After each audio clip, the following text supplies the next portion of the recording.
Develop a fortune state of mind, state of mind. It's time for a date with, time for a date with the Dorseys.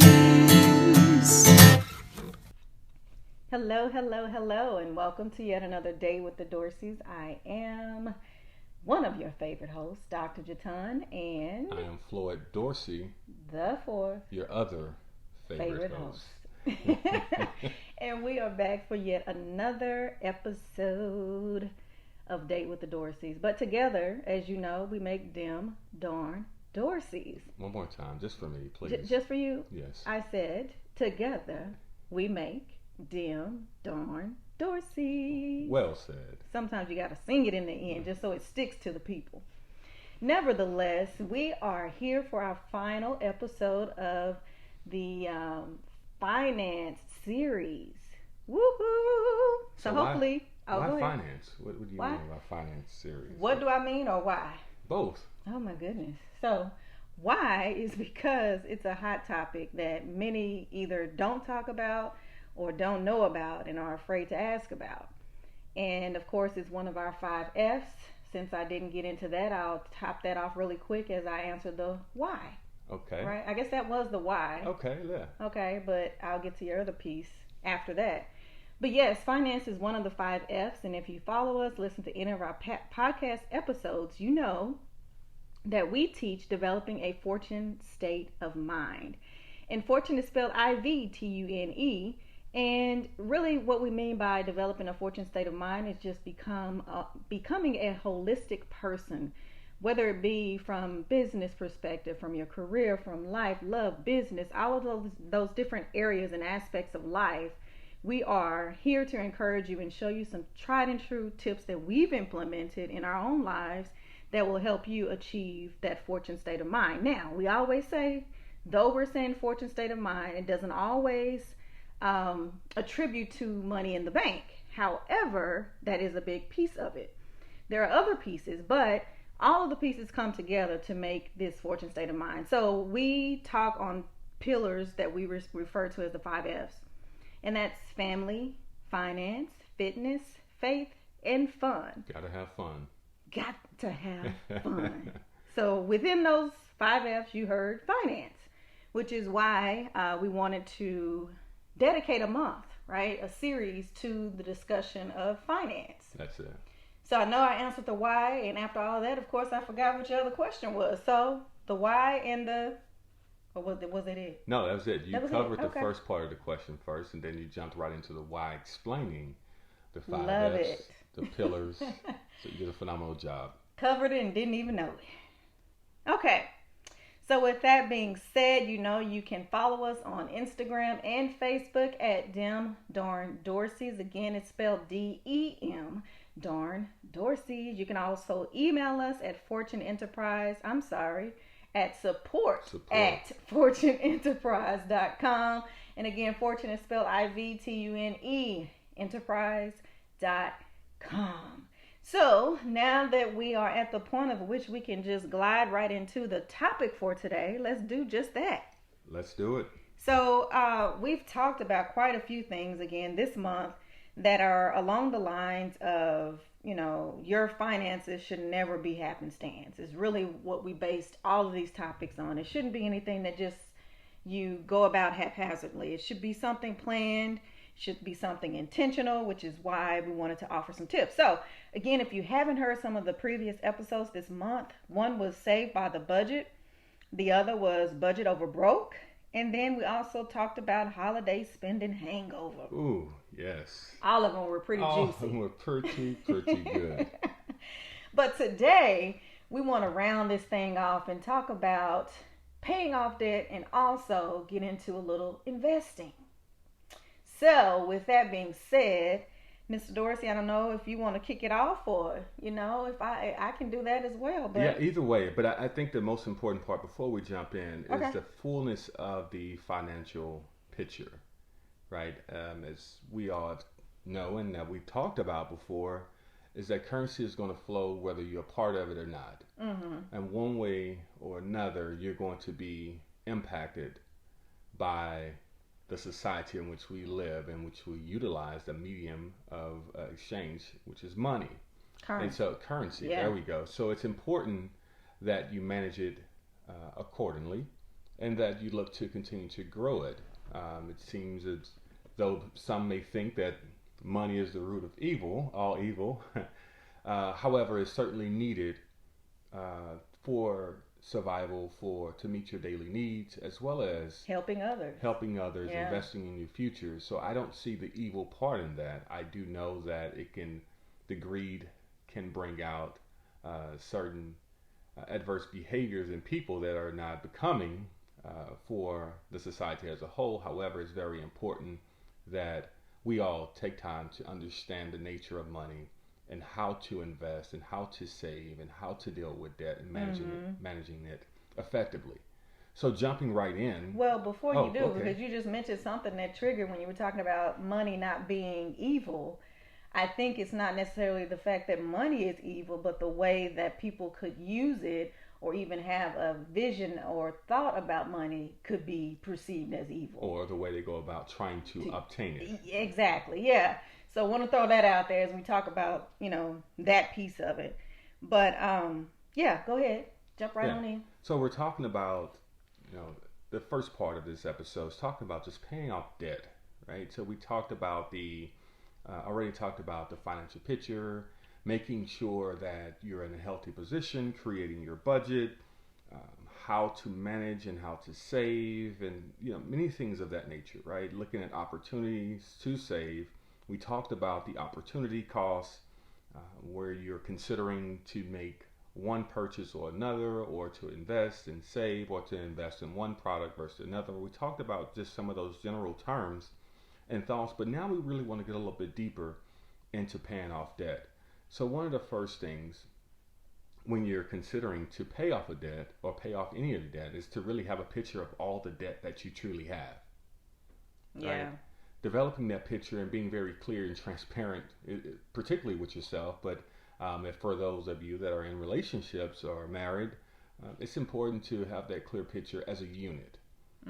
Right? And once you have that picture and understand your debt, it's also important to understand how that debt grows. What are the things that are coming in that will continue to increase that debt? And that could be through interest, or it could be through ongoing spending to increase it.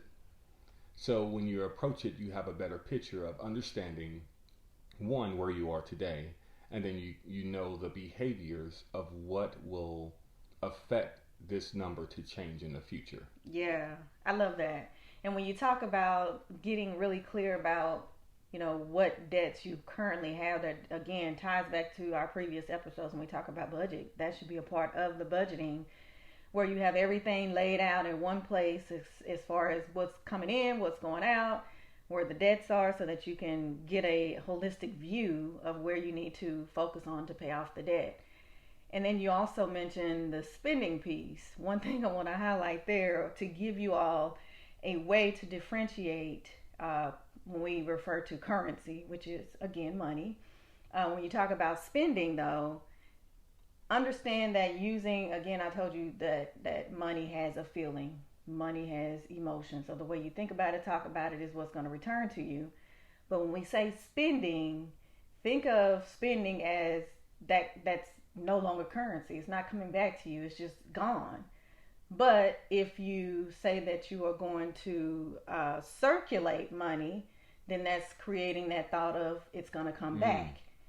So when we say spending, I want you all to think about that's probably going to be what becomes that debt that we're talking about. That thing that's holding. It's gone.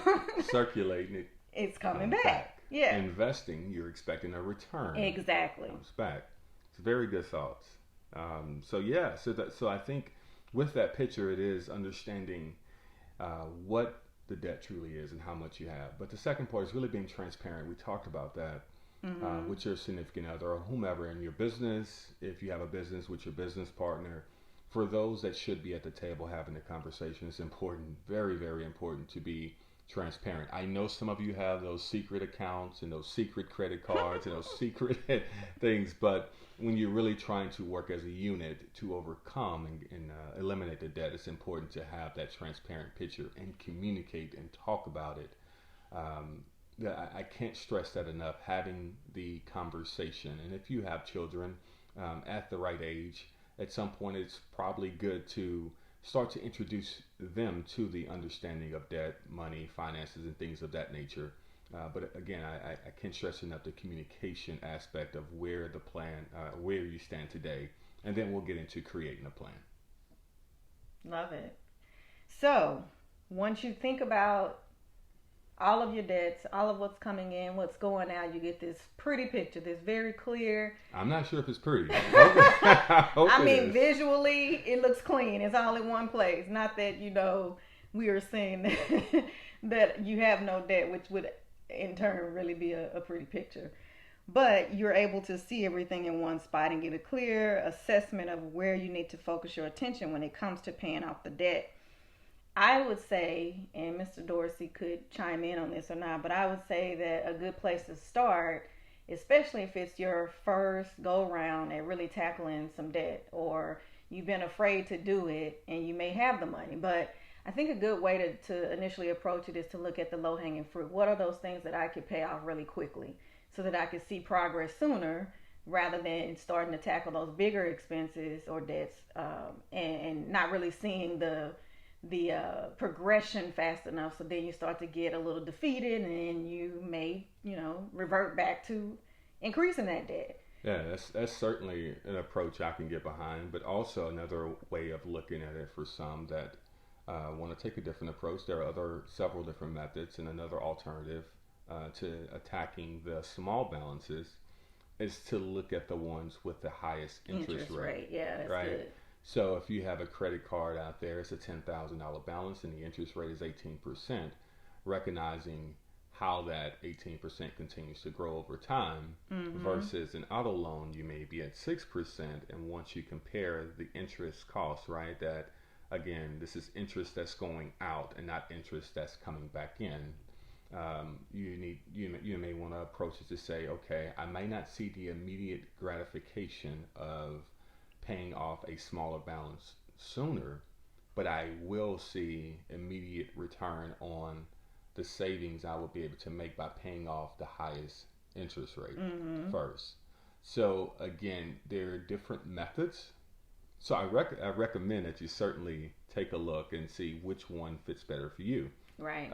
Once you have the picture, you have your plan, and that's what we're talking about now. I like how you said the picture, not the pretty picture, just the picture. Oh, yeah, you have the picture.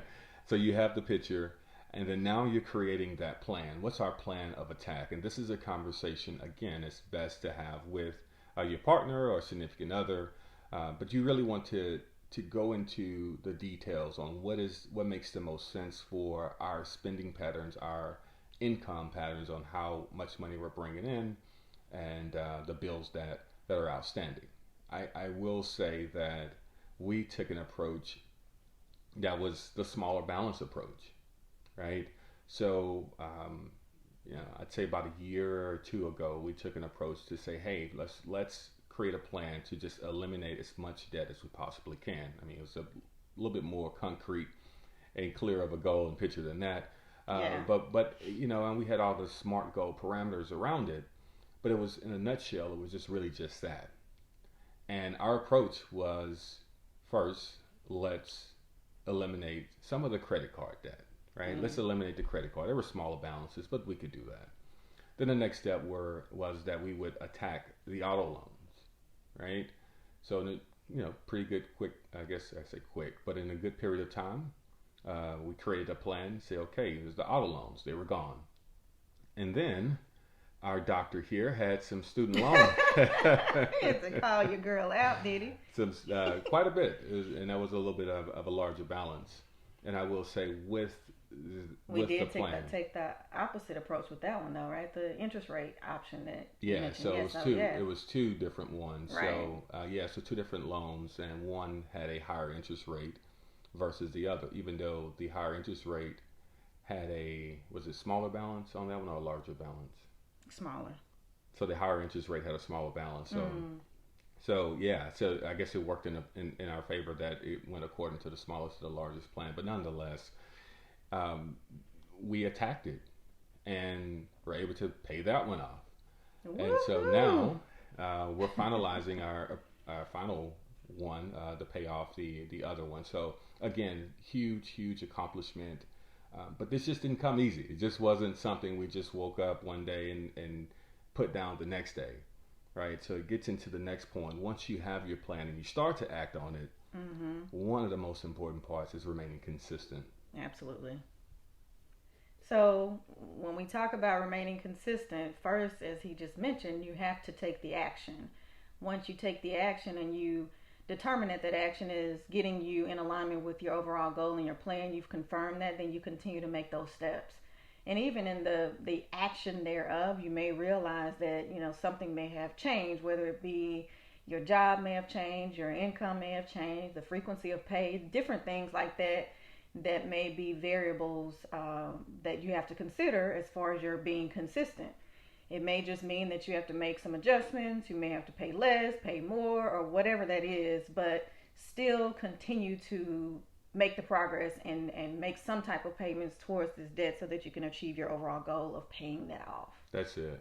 And I know some are probably wondering the question of when do you decide to pay off a debt versus invest and multiple other things. Again, it's getting back into the opportunity cost, and perhaps we could address that a little bit later. I know another question that others may be considering is, well, do I deplete my savings, right? Or should I pull from my IRA and 401k and things of that nature? And again, although the answer to that would vary by situation, right? So if, for example, if you do not have a emergency fund or some say liquid savings that's available, right? It may not be in your best interest to deplete that savings to pay off the debt. It may put you in case you may hit a bind or whatever it may be, then you're only going to be back in the situation of accumulating even more debt. Yeah, for sure. So again, I certainly recommend that you have some reserve that's set aside in case a worst case scenario may occur, right? And create yourself a little cushion so that you can have that peace of mind if you're financially able to do so. But more importantly, once you have, again, it goes back to that picture and your budget and your plan, you should be able to, going back to our prior episodes, you should have a clear picture on those types of details, and then as you prepare to pay off the debt. That's good. So technically save what you can during the process, like still being responsible in that aspect, because you have to be prepared for any other hiccups that may occur in life, so that you can, remain on the path to progress and not fall backwards and, fall back into the hole that you were trying to climb out of. Right.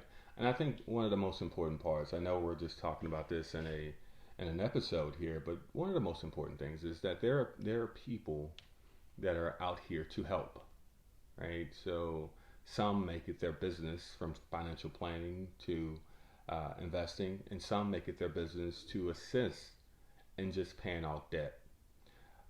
You may have people within your circle that could help give you pointer, guidance, and things of that nature. So I can't stress it enough. Once you're clear on your picture, and you may want to reach out, consider someone else, or if you're at a sticking point, and you're not very clear on what to do and where to go.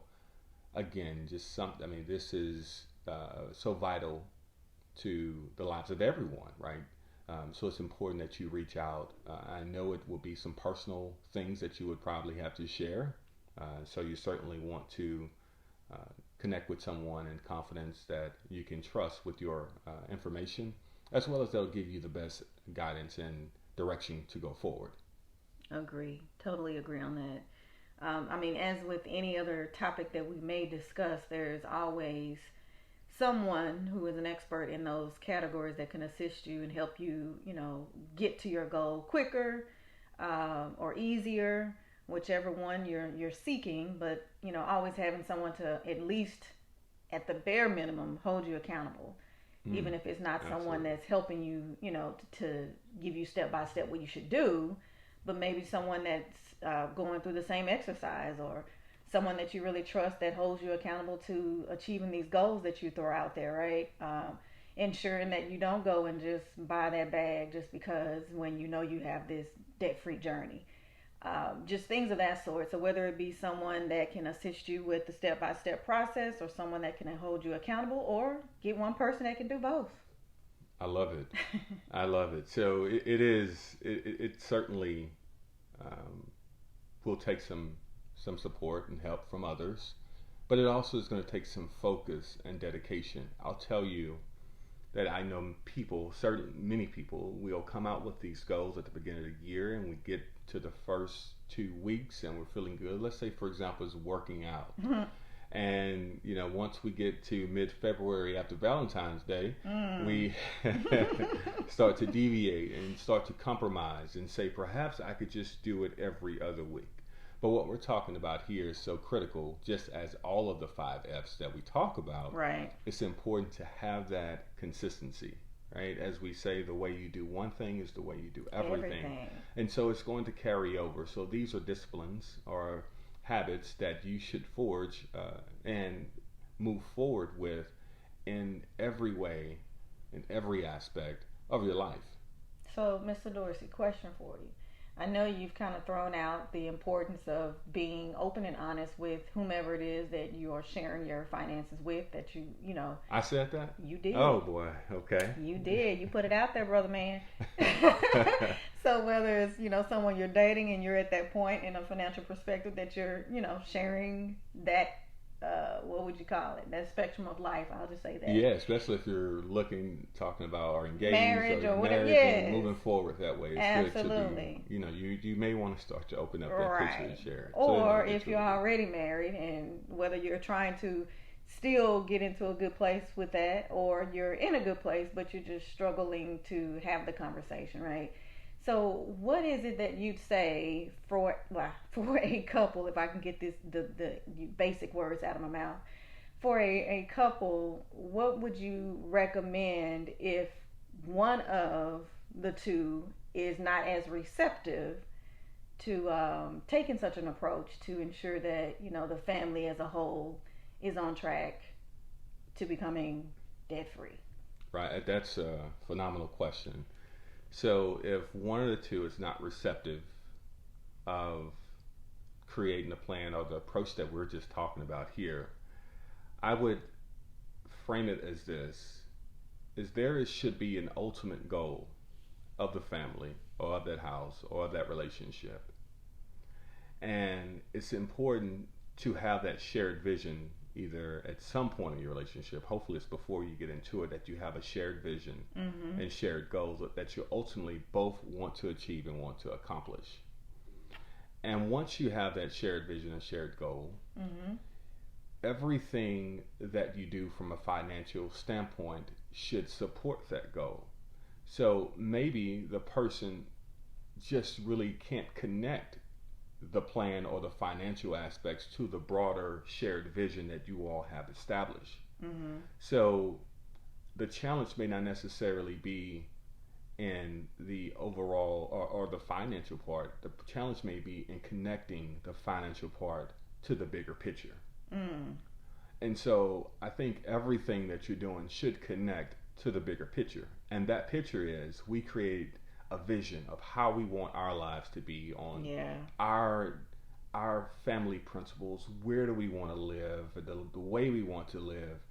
Okay, so once you have that picture laid out, is now what is it going to take to get there? The financial aspect is just one of the 5 pillars mm-hmm. for you to employ so that you can get there, right? So I would really, for anyone in a situation, I would really want to understand more on what's the sticking point for that person. Could it be that they no longer believe in that big broad picture anymore? That's good. Yeah. Should you go back to the lab, right? Or have they even identified it in the first place? That's it. Yeah. So in other words, he's saying, listen to all the previous episodes, even if it's not of this financial series, so that you understand all the 5 F's, so that you can then create your own pillars or principles within your own relationship. That's so that you can build from that because that is the foundation. That's where you all agree to. These are our standing principles that everything we do falls into place with these. And so once you initially have that conversation and agreement, you can then proceed in other aspects of life on the same page. That's it. Yeah. And then once that's established, and you have the pillars or the main areas that you're going to attack or you're going to use to approach that shared vision, just track it. Who's going to be on point? Who's going to be accountable to the family or to the relationship to ensure that you're having those meetings, that you're being transparent in your conversations, and that you're sharing that dialogue so that you can then celebrate every milestone, every bit of success. You share it together because you created that vision together. You are taking the steps to achieve it together, and you're going to celebrate. That's something that no other person, no other situation or whatever no circumstances can take away from that unit, that build that you all are establishing together. That's good. That's good. Definitely a reason to celebrate, and definitely a reason to really start from square one and not feel like you have to jump ahead. As they say, don't compare someone else's ending state to your starting space. Ooh, right? I love it. I love it. So run your race. Run your own race. So just because you may have just caught us at this episode doesn't necessarily mean you jump right in and paying off the debt, right? So just make sure that you do what's best for you, and I think we've said that throughout the episode and many other episodes. So just make sure you do what's best for you at that time. But again, these are just some tried and true principles that we've built our unit upon, and how we continue to build towards all of our pillars, but again, specifically for this series, financial peace of mind. I'll just say that's that. It. It kind of just builds every time I get a new topic for it, as long as the word finance is in there. Right on. So did you have any other items you want to discuss? Yeah, so going back to a question that the listeners asked, even though they didn't verbally say it, I just feel that they will probably ask this question. And it's getting into, when do I invest versus paying off debt? And that's always a unique situation that should always be analyzed and should be taken very seriously. So ultimately, I'd say you want to invest for your interests. And for your play interest, on words, right? For your interest, right? For your best interest, but also for your interest that you can receive, not the interest that you'll be paying out. Exactly. So I saw an article. It was about a young man. I think he had liquidated some of his retirement accounts and just paid off his house. Right? He really wanted to just be debt.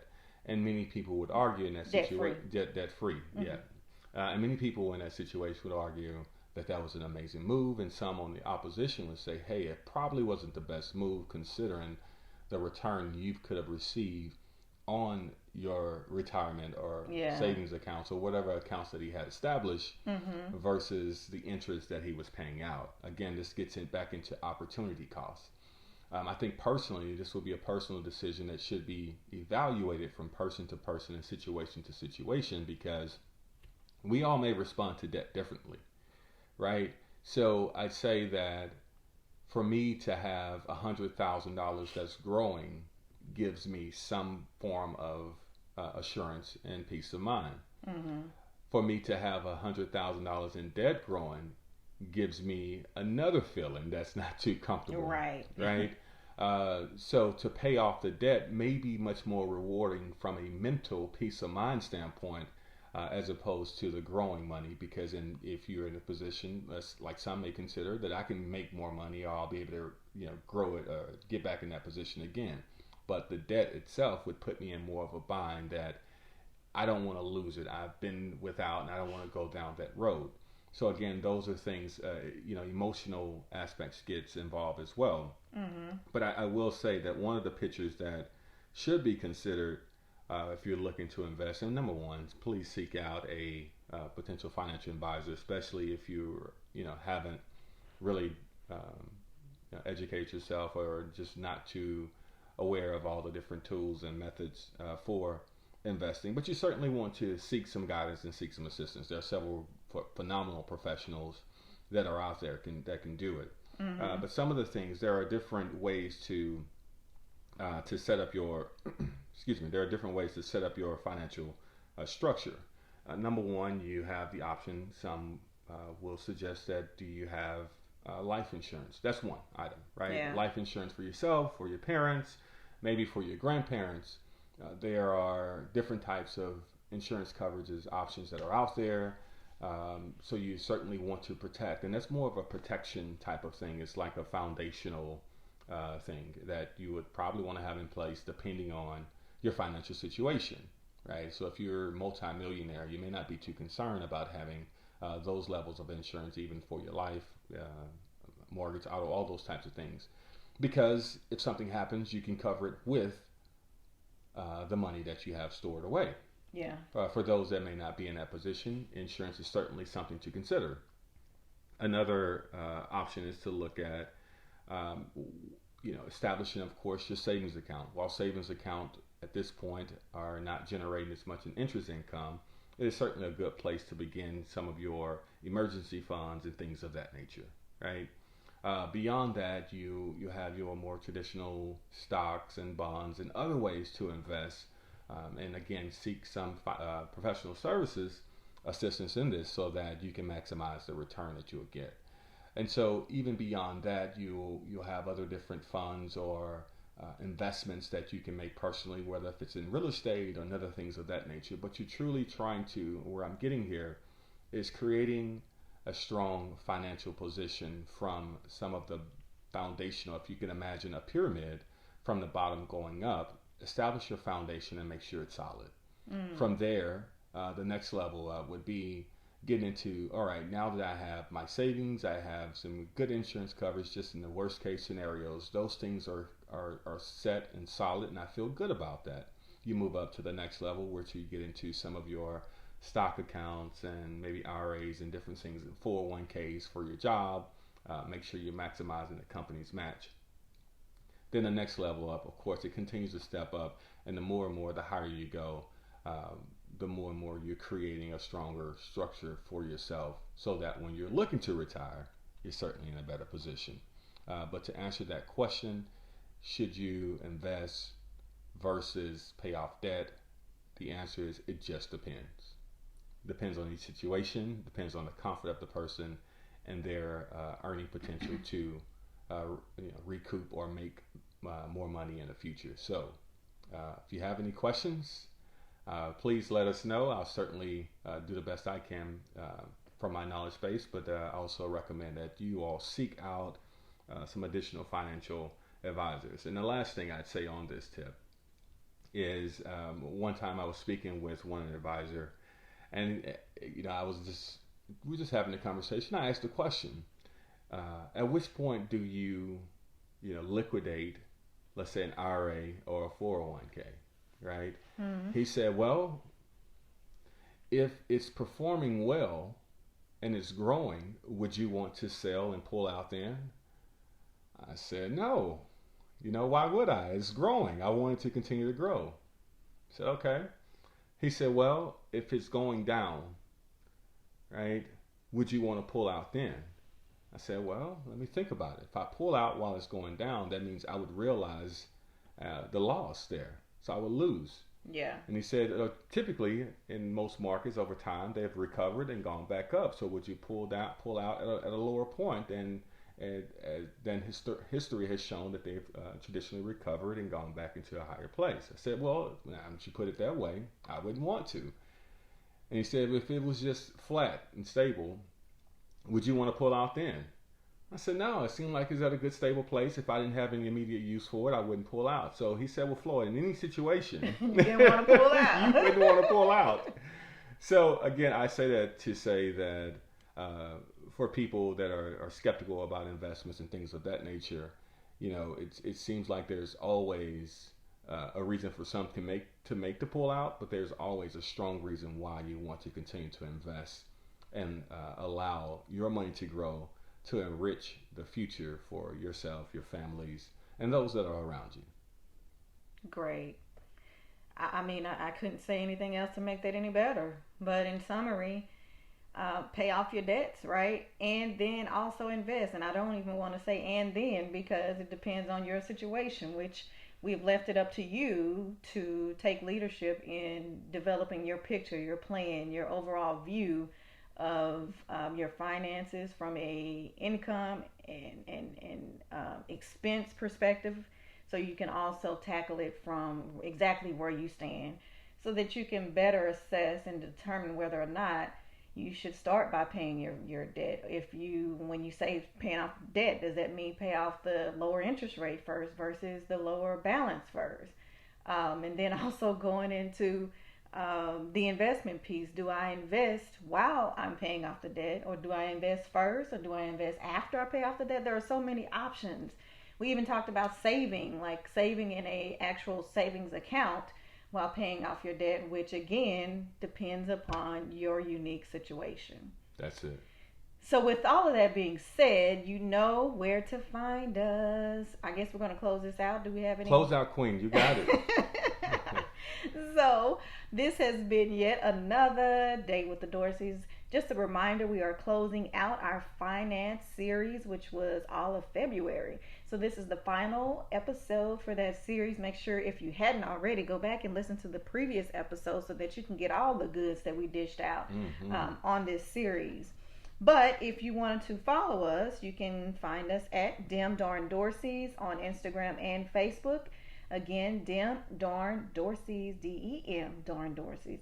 You can also email us at support@fortuneenterprise.com. And again, Fortune is spelled IVTUNE, enterprise.com. One more time on that. Yeah, I need to hear the singing part.